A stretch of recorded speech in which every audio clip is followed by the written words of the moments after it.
Bismillahirrahmanirrahim. Assalamualaikum warahmatullahi wabarakatuh.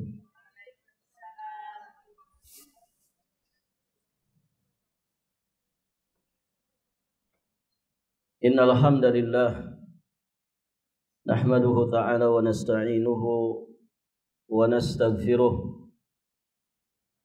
wa nastahdihi wa natubu ilaihi wa na'udzu billahi min syururi anfusina wa sayyiati a'malina. May yahdihillahu fala mudilla lahu wa may yudlil fala hadiyalah. Asyhadu an la ilaha illallah wahdahu rabbi la syarika lah wa asyhadu anna Muhammadan abduhu wa rasuluh, amma ba'd. Allahumma inna nas'aluka ilman nafi'an wa rizqan tayyiban wa amalan mutaqabbala. Allahumma 'allimna ma yanfa'una wanfa'na bima 'allamtana wazidna min ilmika wa karamika wa judika ya dzal jalali wal ikram, innaka ala kulli syai'in qadir wa bil ijabati jadir.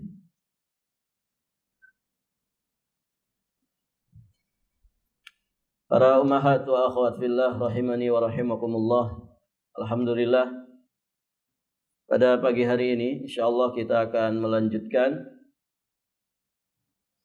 pembahasan surat Az-Zukhruf ayat ke-49 dan 50.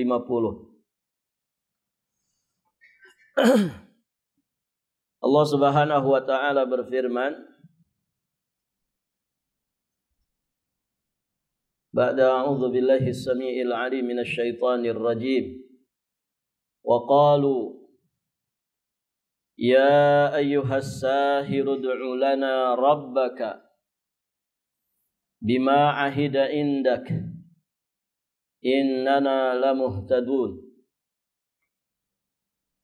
falamma kashafna anhumul adzaba idza hum yankuthun. Allah Subhanahu wa taala berfirman, yang artinya dan mereka berkata.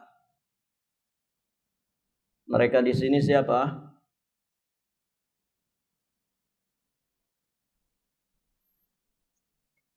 Lihat ayat sebelumnya. Mereka di sini siapa?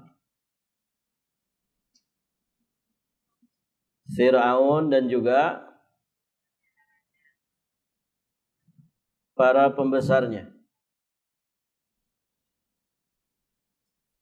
Dan mereka berkata, kepada siapa berkatanya?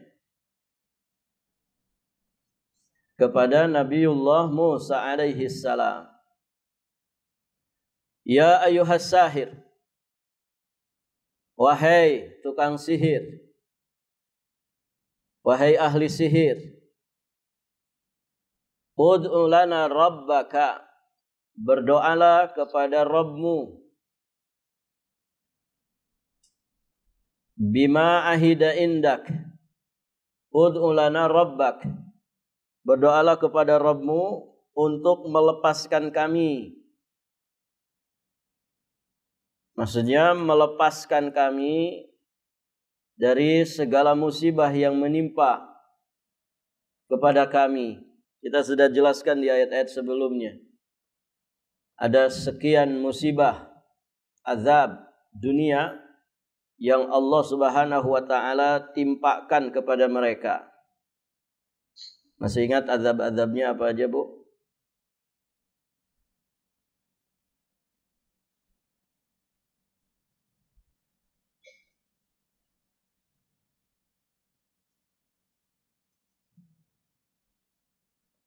Apa saja? Sudah dibahas kemarin kan? Apa saja itu? Pertama, as-sinin. Apa sinin? Musim kemarau yang sangat panjang. Wa naqsim minas samarat. kemarau yang panjang. Naqsim minas samarat, kekurangan buah-buahan. Kemudian tufan, badai tofan, wal jarad, belalang, wal qummal, kutu, wal dhafadi', katak, wad dam, darah. Itu musibah-musibah dunia yang menjadi azab dunia bagi mereka. Nah, ibu-ibu yang dirahmati Allah, mereka minta kepada Nabiullah Musa alaihi salam supaya beliau berdoa kepada Allah untuk melepaskan mereka dari musibah yang menimpa mereka sesuai dengan apa yang telah dijanjikannya kepadamu. Innana lamuhtadun. Sesungguhnya kami, jika doamu itu dikabulkan, benar-benar kami akan menjadi orang yang mendapatkan petunjuk. Jadi mereka menjanjikan iman kalau kemudian mereka dilepaskan dari musibah dunia tersebut. Namun bagaimana kenyataannya? Falamma kasyafna anhumul adzaba, maka tatkala kami hilangkan azab itu dari mereka, idahum yankusun, dengan serta-merta mereka itu yankusun, memungkiri janjinya. Baik, ibu-ibu yang dirahmati Allah, kita akan ambil beberapa faidah. Di sini kita ringkaskan ada 5 faedah. Faedah pertama kita ambil dari kalimat ya ayyuhas sahir. Ya ayyuhas sahir. Taib, ibu-ibu yang dirahmati Allah. Inilah panggilan Fir'aun dan para pembesarnya, para pengikutnya kepada Nabi Musa. Ya ayyuhas sahir. As-sahir di situ yang dimaksud adalah Nabiullah Musa alaihi salam. Ada 2 pendapat di kalangan para ulama tentang masalah ini. Taib. Sebagian menyatakan ini di antara bentuk tuduhan terhadap Nabiullah Musa alaihi salam, di mana beliau dikatakan sebagai tukang sihir oleh Fir'aun dan juga para pembesarnya. Memanggil Nabi Musa alaihi salam sebagai tukang sihir, ini menunjukkan bahwa mereka itu menghina beliau dan tidak mempercayainya. Namanya tukang sihir. Baik, ibu-ibu yang dirahmati Allah. Sebagian penjelasan begitu. Namun ada juga yang menjelaskan bahwa ungkapan ya ayyuhas sahir bukanlah mereka maksudkan untuk merendahkan, untuk menghinakan Nabiullah Musa alaihi salam. Bukan itu maksudnya. Kenapa? Karena keadaannya saat itu darurat. Sehingga tidak sesuai dengan waqi, ya, dengan keadaan pada saat tersebut. Bagaimana mereka yang merengek kepada Nabi Musa, ya, supaya berdoa, mereka ingin lepas dari musibah tersebut. Kemudian mereka panggil Nabi Musa dengan panggilan yang merendahkan. Tentu ini tidak akan membuahkan pengkabulan. Maka sebagian ulama berpandangan bahwa panggilan ya ayyuhas sahir tidak dimaksudkan untuk merendahkan. Taib, ibu-ibu yang dirahmati Allah. Bahkan dikatakan bahwa itu merupakan suatu kehormatan dan kemuliaan dari mereka untuk Nabi Musa. Menurut keyakinannya mereka. Karena di masa itu orang-orang pandai, ya, orang-orang yang alim berilmu di masa itu merupakan para ahli sihir. Sehingga pada masa itu sihir bukanlah merupakan suatu hal yang tercela di kalangan mereka. Mereka sangat menghormati dan mengagungkan para penyihir. Makanya ya raja-raja di zaman dahulu rata-rata punya tim khusus. Namanya tim tukang sihir. Gitu ya. Untuk apa? Untuk mengamankan ya kerajaan mereka dari segala sesuatu yang memungkinkan untuk menggulingkan kekuasaan mereka. Barakallahu fikum. Baik, ibu yang dirahmati Allah. Itu ya dua pandangan di kalangan para ulama tentang panggilan ya ayyuhas sahir. Dua-duanya bisa masuk ya. Baik, ibu-ibu yang dirahmati Allah.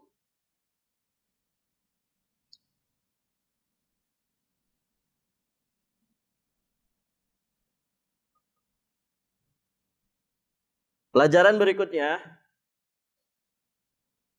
Jadi setelah Fir'aun dan para pembesarnya mendapatkan beragam musibah,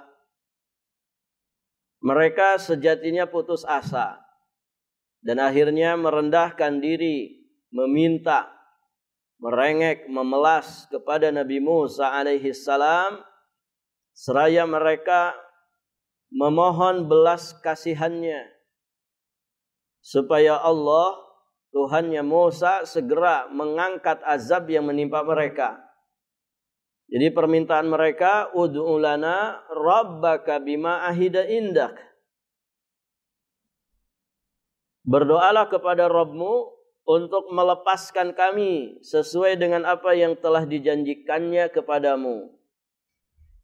Kemudian bukti keseriusan permintaan mereka kepada Nabi Musa alaihi salam, mereka menjanjikan iman.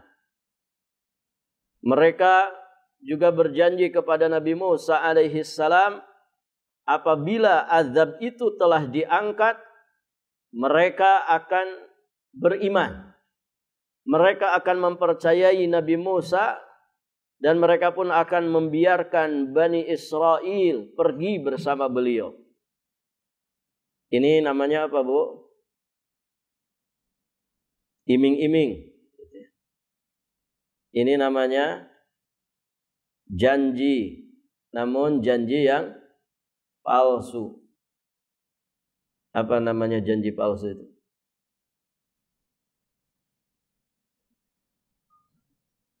Apa harapan palsu itu? Di PHP-in. Nah itu. Tayyib, ibu-ibu yang dirahmati Allah.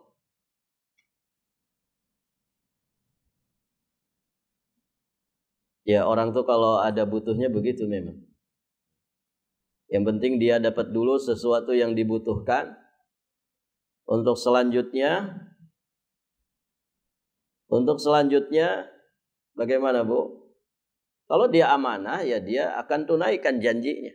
Kan begitu. Kalau tidak amanah ya ma'assalamah. Baik. Pokoknya jalan mulus. Ya. Orang miskin tiap bulan dikasih sekian. Begitu kan? Kalau sudah dia duduk di kursi, apa semuanya dipenuhi? Sebagian mungkin memenuhi. Sebagian yang lain sebelum dia balik modal, ya dia nggak peduli. Mau janjinya segede gunung, yang penting minim-minimnya dia balik modal dulu, kan begitu. Nah itu bahayanya kursi. Baik, ibu-ibu yang dirahmati Allah. Pelajaran berikutnya dari kisah Fir'aun, para pembesar dan juga pengikutnya yang kemudian memelas kepada Nabi Musa supaya Nabi Musa berdoa kepada Allah Subhanahu wa taala. Di sini tersirat pelajaran bagi kita bahwa sejatinya memang Allah itu adalah tempat bergantung seluruh makhluknya. Allahus Samad. Allah tempat bergantung seluruh makhluknya. Siapapun yang mengalami persoalan berat dan rumit, seolah tidak ada lagi solusinya, atau mungkin dia mengalami keadaan yang terdesak dan kepepet, maka hendaklah menghadapkan jiwa raganya kepada Allah Subhanahu wa taala dengan doa-doa terbaik. Maka ibu, kalau orang sedang ada di titik terendah kemudian tidak mau balik kepada Allah, tidak mau menghadapkan jiwa raganya kepada Allah, maka dengan cara apa lagi Allah itu harus menyadarkan dia? Makanya sejatinya musibah itu obat bagi manusia. Obat yang akan mengobati dan menyembuhkan segala kelalaian yang ada pada dirinya. Jauhnya dia dari Allah Subhanahu wa taala. Pernah kita bahas bahwa musibah itu bisa jadi surat undangan dari Allah Subhanahu wa taala supaya kita hadir menghadapkan jiwa raga kita kepada Allah. Nabi Ayub alaihi salam,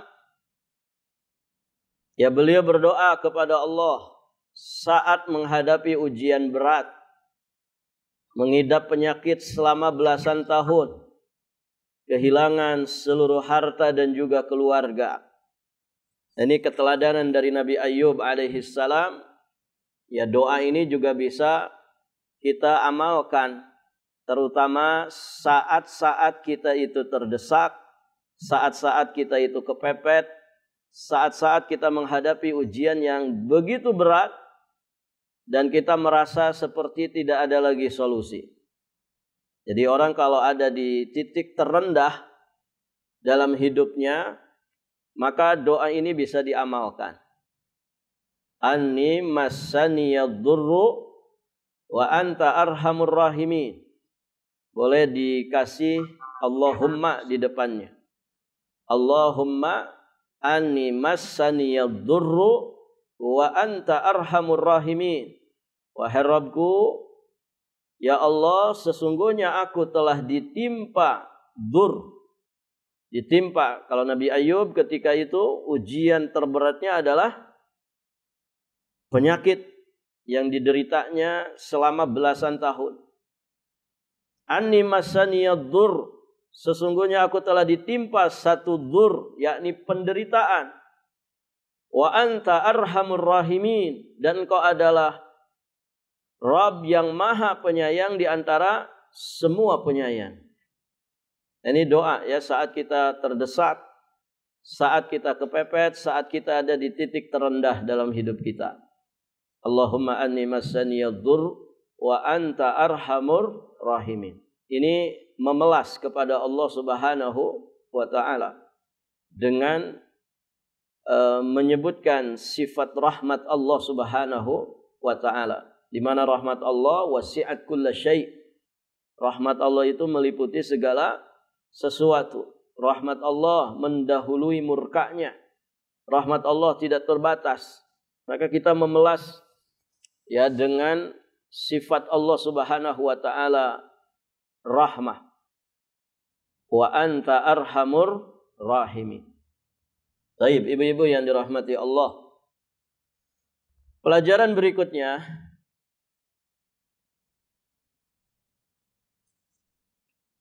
jadi dikisahkan Nabiullah Musa alaihi salam, akhirnya beliau pun berdoa kepada Allah Ta'ala agar mengangkat azabnya.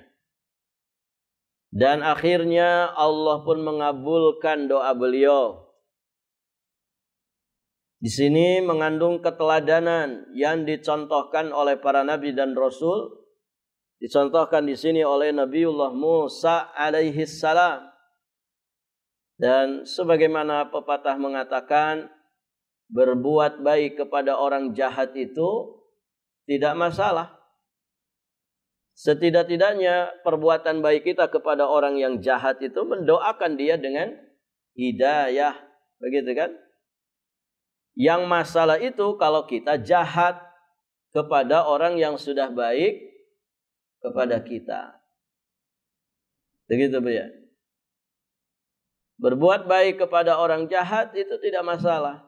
Yang masalah itu kalau kita jahat kepada orang yang sudah baik kepada kita. Suami ibu baik apa jahat? Baik. Dia peras keringat, banting tulang, lembur, begitu ya. Pulang ke rumah diomelin. Dia dapat uang diserahin ke istrinya, dia juga diomelin, begitu kan? Dimarah-marahin. Masya Allah. Para suami yang menjadi kaum terjajah.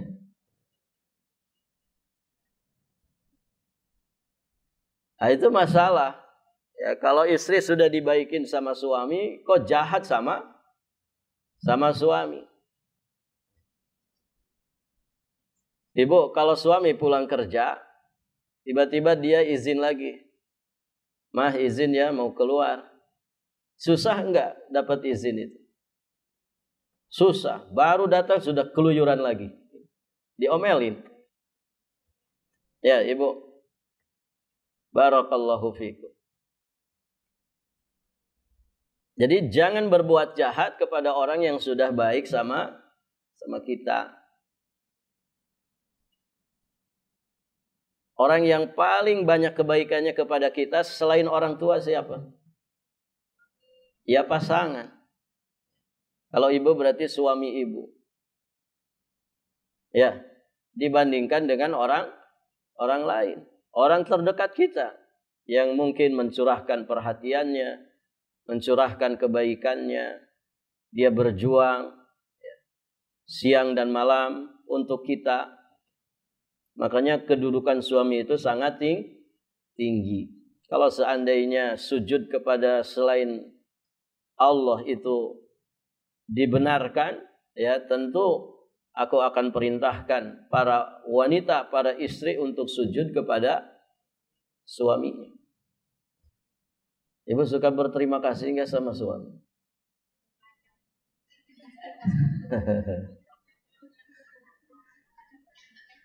Kalau lagi eling Bu ya.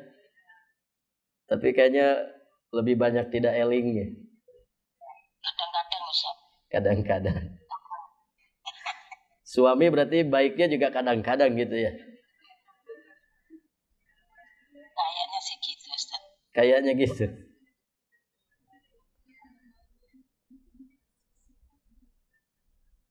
Baik, ibu-ibu yang dirahmati Allah.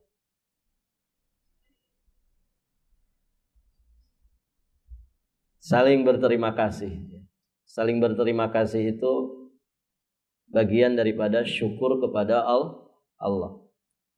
La yashkurullah man la yashkurin nas. Tidak bersyukur kepada Allah orang yang tidak berterima kasih kepada manusia.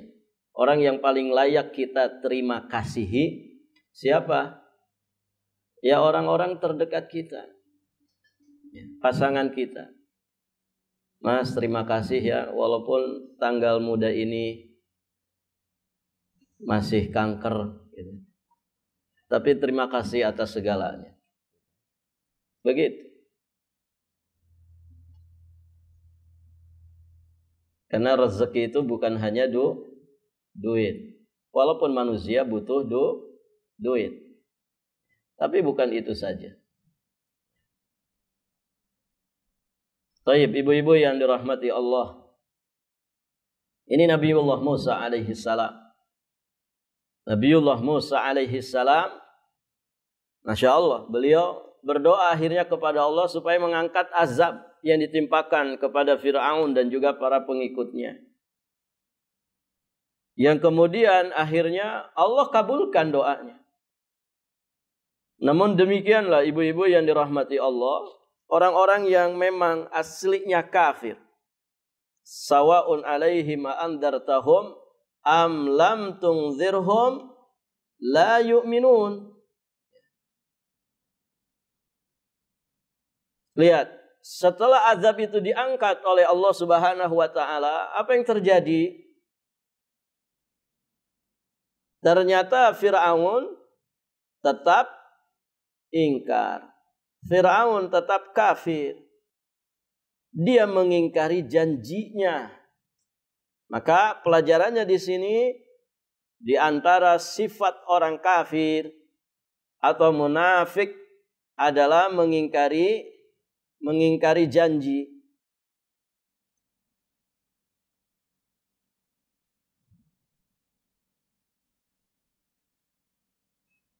Ini sifatnya orang kafir dan munafik.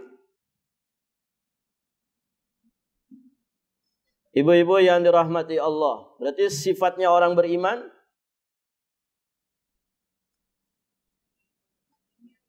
menepati janji.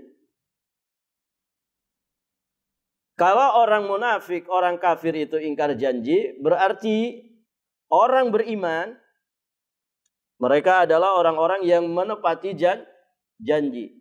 Yufuna bin nadri wa yakhafuna yawman kana syarruhu mustatira. Mereka kalau sudah menazarkan sesuatu, menjanjikan sesuatu, mereka menepati janjinya. Beda dengan orang kafir munafik. Mereka suka mengingkari janji. Taib, ibu-ibu yang dirahmati Allah.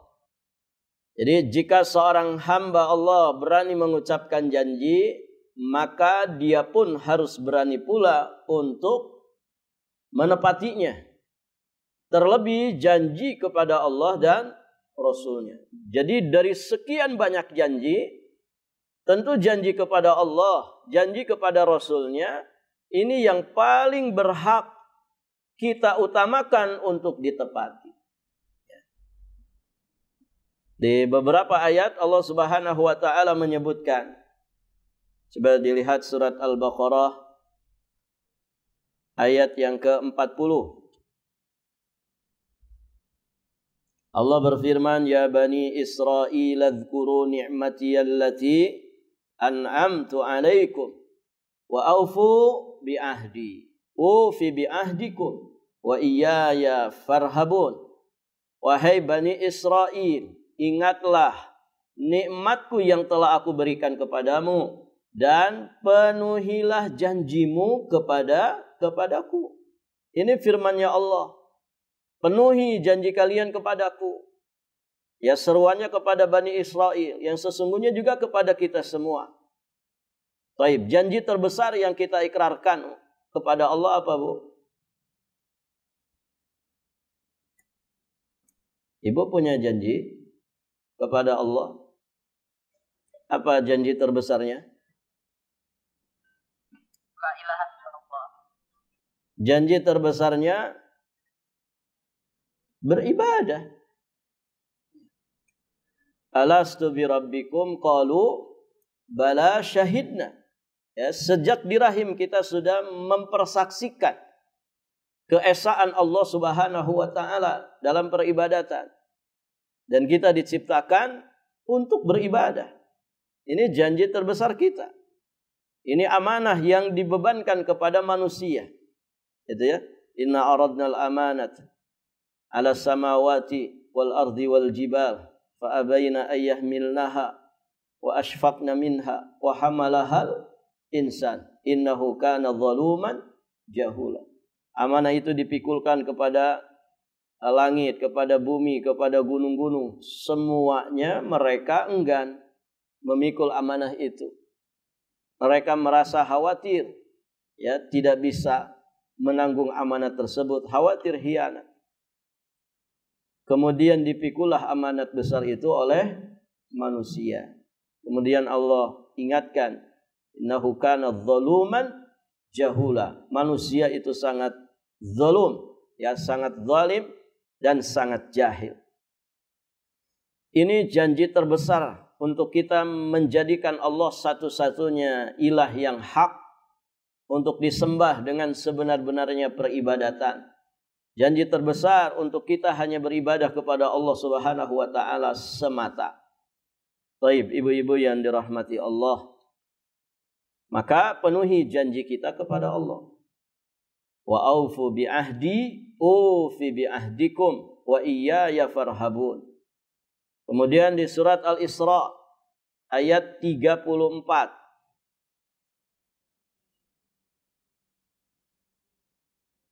Surat Al-Isra surat ke-17. Di ayat yang ke-34 Allah Subhanahu wa taala berfirman, "Wala taqrabu malal yatimi illa billati hiya ahsan hatta yablugha asyuddah." Nah, kalimat berikutnya, "Wa aufu bil ahdi innal ahda kana mas'ula." Wa aufu bil ahdi, dan penuhilah janji. Penuhilah janji, karena janji itu pasti dimintai pertanggungjawaban. Nasallallahu as-salamah wal afiyah. Maka ibu, kalau tidak penting-penting banget, tidak usah janji. Dan kita juga jangan maksa orang untuk berjanji. Ayo, demi apa? Kadang kan kita gitu. Tolong nanti bawain oleh-oleh ya. Siap, demi apa? Nyuruh orang janji. Yalah demi Allah, akhirnya terpaksa janji. Ya, jangan maksa orang untuk janji. Kemudian jangan berjanji kecuali dalam perkara-perkara yang besar saja.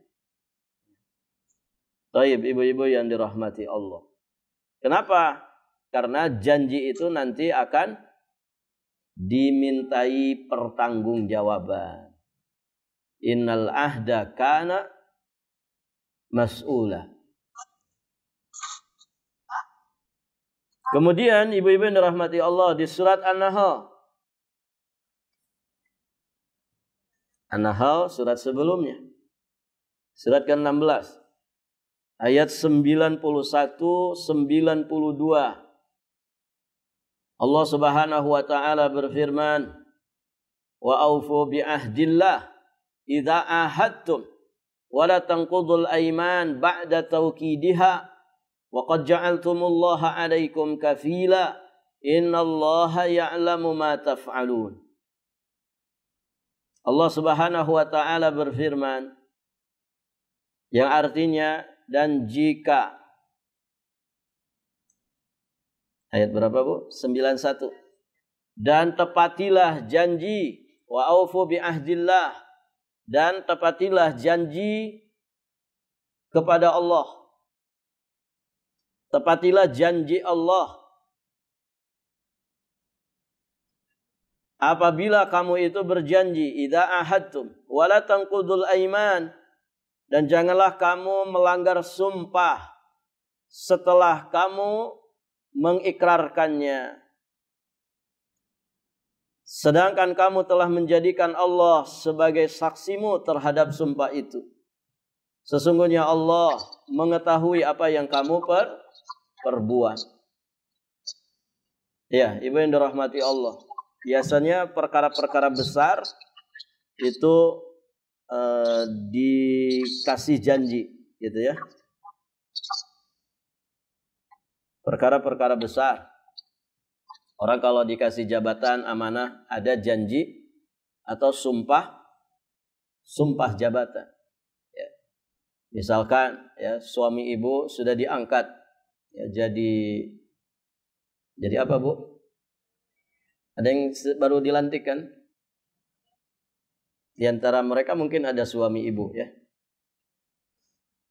Ya, itu biasanya ada sumpah jabatan. Ya, dapil kaltim misalkan. Suami ibu pegang dapil kaltim. Berarti tanggung jawabnya adalah terkait dengan orang-orang masyarakat yang ada di Kalimantan Timur, kan begitu, mewakili masyarakat Kalimantan Timur. Banyak nggak ibu masyarakat Kalimantan Timur? Oh, banyak sekali. Banyak sekali. Artinya ini amanah besar. Makanya kadang diminta sumpahnya.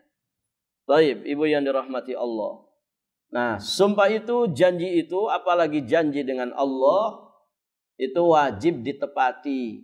Tidak boleh dilanggar. Kenapa? Innallaha ya'lamu ma taf'alun. Sesungguhnya Allah itu mengetahui apa yang kamu perbuat. Kamu amanah atau khianat? Ya, dengan jabatanmu itu, dengan sumpah dan janjimu itu. Nah, itu Allah Maha tahu. Wala takunu kallati naqadat ghazlaha min ba'di quwwatin ankatha. Dan janganlah kamu seperti seorang perempuan yang menguraikan benangnya yang sudah dipintal dengan sangat kuat menjadi cerai-berai kembali. Kamu menjadikan sumpah perjanjianmu sebagai alat penipu di antaramu. Ini realitanya ada enggak, Ibu? Ada. Tattakhiduna aymanakum dakhalam bainakum. Jadi ibu-ibu yang dirahmati Allah, ada orang itu yang menjadikan janjinya itu sebagai alat penipu. Untuk menipu sesama manusia. Ngobrol janji, semuanya nanti akan begini, akan begini, akan begitu. Kami bukan sekedar janji, begitu ya? Begitu kan? Sudah dapat kursi, udah tahu itu kemana larinya janji itu. Barakallahu fikum. Ya. Jadi realitanya ada. Orang-orang yang memang suka ngobrol janji, tapi dia jadikan janjinya ini sebagai alat untuk menipu. Na'udzubillah. Ya, makanya pentingnya pendidikan itu di sini.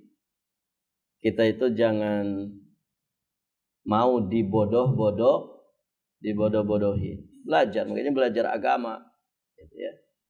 Supaya tidak tersesat, supaya tidak disesatkan, supaya tidak bodoh, dan supaya tidak dibodohi. Itu loh, kita pagi-pagi keluar rumah, doanya sudah seperti itu. Allahumma inni a'udzubika an azilla au uzalla au adilla au udalla au adlima au udlama au ajhala au yujhala alayya. Ya Allah, sesungguhnya aku berlindung kepadamu dari ketergelinciran atau digelincirkan orang, dari kesesatan atau disesatkan oleh orang. Aku juga berlindung kepadamu ya Allah dari kezaliman ataupun dizalimi orang, dari kejahilan atau dijahili sama orang. Itu ya. Alhamdulillah masyarakat kita sekarang sudah banyak yang cerdas. Gitu ya. Jangan mau dibodohi. Taib, ibu-ibu yang dirahmati Allah.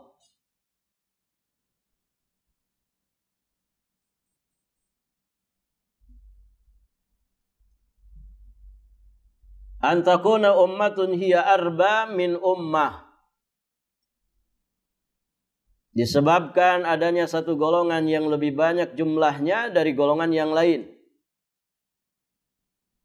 Innama yablukumullahu bihi waliyubayyinanna lakum yawmal qiyamati ma kuntum fihi takhtalifun. Allah hanya menguji kamu dengan hal itu, dan pasti pada hari kiamat akan dijelaskannya kepadamu apa yang dahulu kamu perselisihkan itu. Nasallallahu al-afwa wal afiyah wassalamah fid dunya wal akhirah. Nah itu Ibu, ayat-ayat yang menegaskan kepada kita bahwa siapa yang berani berjanji, maka dia harus berani pula untuk menepati janjinya tersebut. Terlebih janji kepada Allah dan juga Rasul-Nya. Nah, kaitannya dengan kisah Fir'aun, para pembesar dan juga pengikutnya, di mana mereka mengingkari janji yang mereka ikrarkan di hadapan Nabiullah Musa alaihi salam. Ketika Nabi Musa alaihissalam berdoa supaya Allah mengangkat musibah, Allah pun kabulkan, diangkat musibah itu. Ternyata ibu yang dirahmati Allah, tiba-tiba mereka mencampakkan janji mereka untuk beriman. Mereka pun akhirnya kembali ke dalam kebodohan dan kekafiran. Bahkan nanti di ayat-ayat selanjutnya, ya semakin menjadi-jadi kesombongan Fir'aun. Itu nanti kita bahas insyaallah ta'ala di kesempatan berikutnya. Intinya pelajaran bagi kita ibu yang dirahmati Allah, jangan sepelekan masalah janji. Jangan berjanji kecuali memang dalam perkara-perkara besar, perkara-perkara penting. Begitu ya. Dan siapa yang sudah kadung mengucapkan janji, dia mesti bersungguh-sungguh untuk menepatinya. Terlebih ya janji itu kita ikrarkan kepada Allah Subhanahu wa taala dan juga Rasulnya. Ya, jika kita tidak menepati janji, maka kita terindikasi memiliki sifat nifak. Di satu riwayat dari Abdullah bin Amr terdapat di Sahih Muslim radhiyallahu taala anhu, beliau berkata Rasulullah sallallahu alaihi wa alihi wasallam bersabda, arba'un man kunna fihi kana munafiqan khalisan wa man kana fihi khaslatun minhunna kana fihi khaslatun minan nifaq hatta yada'aha idza tumina khana wa idza haddatsa kadzaba wa idza ahada ghadara wa idza khasama fajara. 4 di sini ya. Kata Nabi, ada 4 tanda. Jika seseorang memiliki 4 tanda ini, maka dia disebut munafik khalis. Ya, munafik tulen. Jadi orang yang nifaknya itu totalitas. Wa man kana fihi khaslatun minhunna kanat fihi khaslatun minan nifaq. Jika dia memiliki salah satu dari tandanya, maka dalam dirinya berarti ada tanda kemunafikan. Hatta yada'aha, sampai dia meninggalkan perilaku tersebut. Apa 4 itu? Pertama, idza tumina khana, jika diberi amanah khianat. Amanah lawannya khianat.